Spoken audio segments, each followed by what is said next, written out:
A father becomes worried when a local gangster befriends his son in the Bronx. Today's film is a crime drama from 1993 titled A Bronx Tale. The film begins in 1960 in a working-class Italian-American neighborhood in the Bronx. Lorenzo works as a bus driver to provide for his wife, Rosina, and their 9-year-old son, Calogero, who is fascinated by the mafia presence and criminal activity in his neighborhood. Lorenzo drops off Calogero as his mother watches from above before heading upstairs. Calogero sneaks into the bar next door called Chez Bippi, where mafia boss Sonny and his crew hang out. As he sneaks a peek, Calogero narrates an introduction of the people there.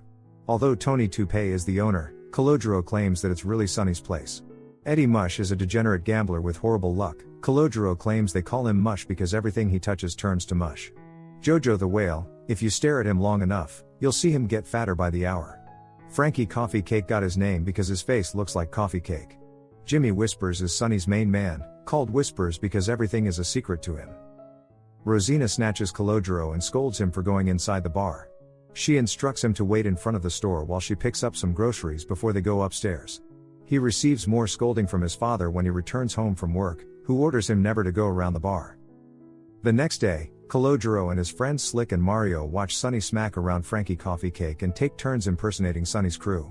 When a bus carrying black kids passes through their neighborhood, Slick is infuriated. Calogero advises him that they are simply passing by and not to pay attention, but Slick responds that this is how it always begins, before chasing after the bus and yelling racist insults. Lorenzo is enraged when he sees this and signals for Calogero to meet him by the stairs. As he sits on the stairs, he witnesses a fight between one of Sonny's men and another driver over a parking space. When the driver begins swinging a baseball bat at Sonny's guy, Sonny opens fire on him before walking up and firing 2 more shots point blank, killing the driver. Lorenzo quickly grabs Calogero and rushes him upstairs while Rosina rushes to make sure he's okay. Minutes later, the police arrive and inform Lorenzo that they know Calogero was downstairs at the time of the shooting and want him to identify the shooter from a lineup. They line up Sonny and his crew and walk Calogero through each one, but Calogero does not point out Sonny and instead informs the officers that none of them are the shooter. As Lorenzo walks him upstairs, Calogero boasts that he didn't snitch. He asks Lorenzo if he did a good thing, but Lorenzo replies that he did a good thing for a bad man.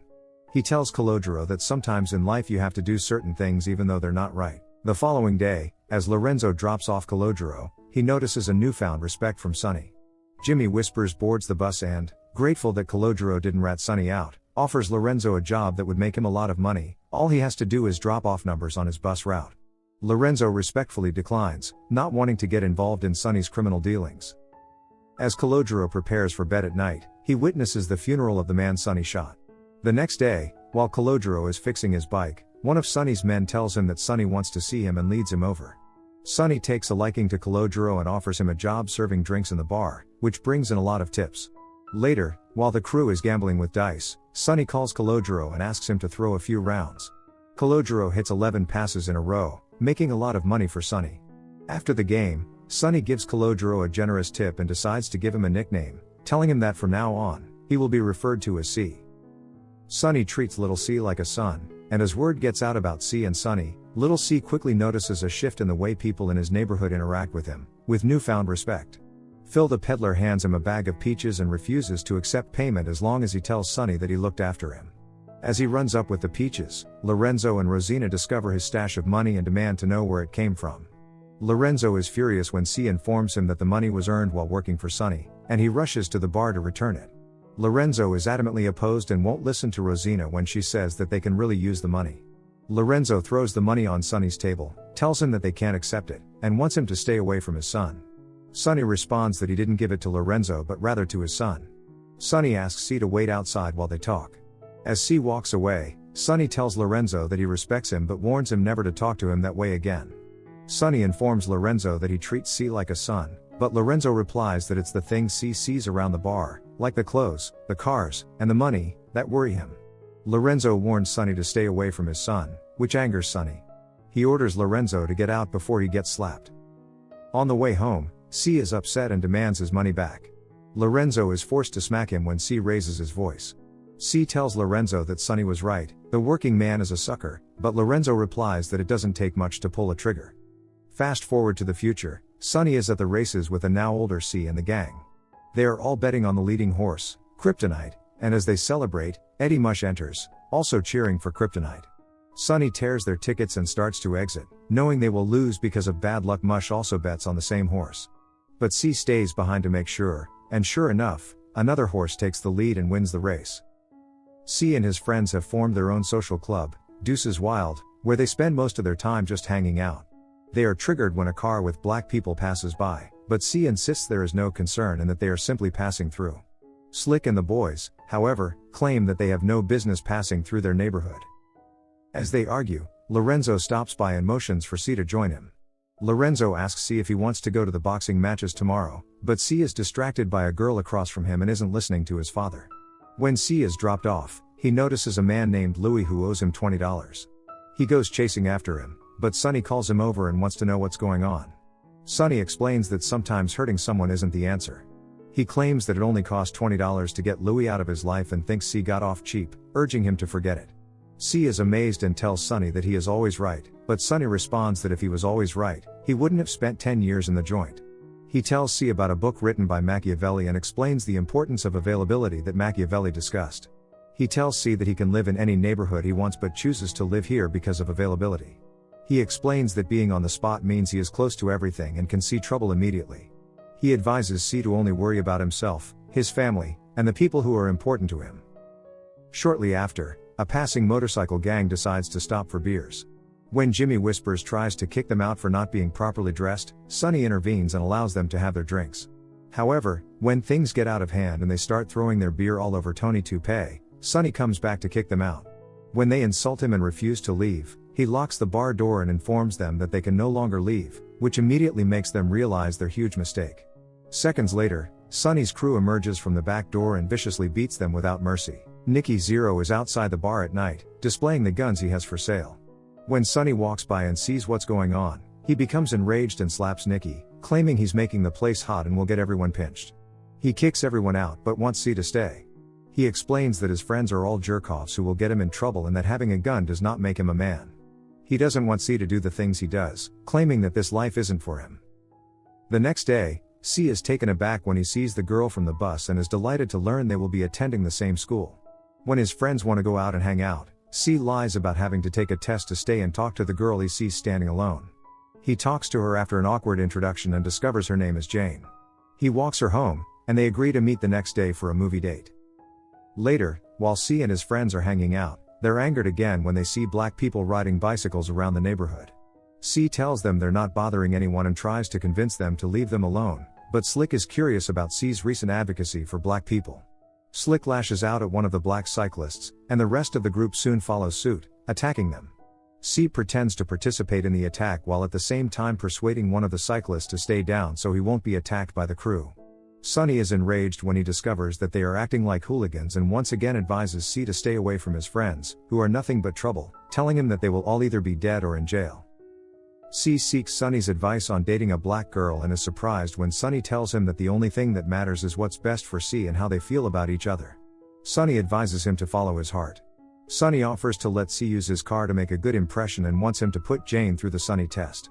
He explains that if C unlocks her door and lets her in the car, then walks around to unlock his door, and Jane doesn't reach over to unlock his door, he should dump her. C also seeks Lorenzo's advice, claiming a friend wants to date a black girl. Lorenzo tells him that he has no problem with black people but believes that when it comes to marriage, people should marry within their own race.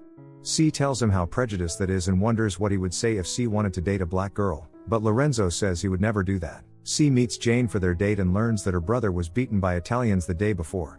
Jane wants to know if C had anything to do with it. C denies being there, but Jane has brought her brother to see if he recognizes C. When he comes out of the car, he tells Jane that C was the guy who attacked him. C lashes out and, in the heat of the moment, calls him the N-word, instantly regretting it as Jane hurries off with her brother. C returns the car, and when Sonny asks why he's back so early, C replies that it didn't work out before rushing away. Lorenzo confronts C about driving Sonny's car and wants him to stay away from the bar. C tells him that Sonny trusts him, but Lorenzo responds that Sonny doesn't trust anyone. He tells C that people don't respect Sonny, they fear him, and there's a big difference. He wants C to be someone who works for a living and cares for his family. C tells Lorenzo that the working man is a sucker because he thinks Lorenzo is a bus driver with nothing to show for it. C storms out, only to discover that their club has been egged and his friends are already preparing to retaliate. Sonny pulls up before they can pick up C, and the guys scatter. Sonny is furious, grabs C, and demands to know where he went with the car. He informs C that the car contained a bomb that did not explode and demands to know where he was. After smacking C several times and demanding the truth, he finally believes C as he eases off him. C tells him that he has been like a father to him and that he would never hurt Sonny. When Lorenzo rushes to find out what's going on, he gets punched to the ground. Sonny tells him that the next time he opens his mouth, he should know what's going on. C walks away and comes across his crew, who are parked and waiting for him. They've packed Molotov cocktails and are on their way to retaliate. C joins them but later regrets it and is unsure how to leave without appearing like a coward. Sonny appears at a red light, banging on the window and ordering C to get out of the car. He smashes Slick's face into the dashboard, telling Sonny to relax. Before leaving, Sonny gives them one last stern warning to stay away from C. In the car, C tells Sonny that he can't believe that after all this time, Sonny doesn't trust him. Sonny tells him that he doesn't trust anyone. C thinks it's a horrible way to live, but Sonny tells him that's the only way he knows how to live. When they arrive, Sonny's men inform C that a girl was looking for him a short while ago. C rushes off and runs into Jane, who tells him that her brother told her the truth about C helping him. C tells Jane that he wants to be with her and doesn't care what anyone thinks. Shortly after their first kiss, C recalls that Slick and the guys are on their way to Jane's neighborhood and instructs her to quickly get in the car. As he walks around the car, he sees Jane reaching over to unlock his door and jumps up in excitement. Slick and the boys arrive in a predominantly black neighborhood and begin shooting indiscriminately, followed by Molotov cocktails. One of the bottles does not explode and is thrown back at their car, eventually landing inside. It explodes seconds later, along with the remaining unused cocktails, igniting the car. C and Jane arrive to find the bodies of his friends laid out on the pavement. He isn't sure whether to be happy to be alive or sad that his friends are dead. He runs back to the bar to see Sonny. He arrives to find there's a party inside. As he walks through the crowd towards Sonny, he notices someone approaching Sonny with a gun in hand. He screams, but it's too late to prevent the gunman from firing and killing Sonny. The shooter is the son of the man Sonny killed 8 years ago in front of C. At Sonny's memorial service, C is dismayed to see people talking business and casually conversing as if no one cares. Eventually, everyone leaves except for C. As he is saying his final goodbyes to Sonny, he meets a man who introduces himself as Carmen and informs C that he will be taking over the neighborhood. He tells him that Sonny has spoken about C and wants him to come to see him if he ever needs anything.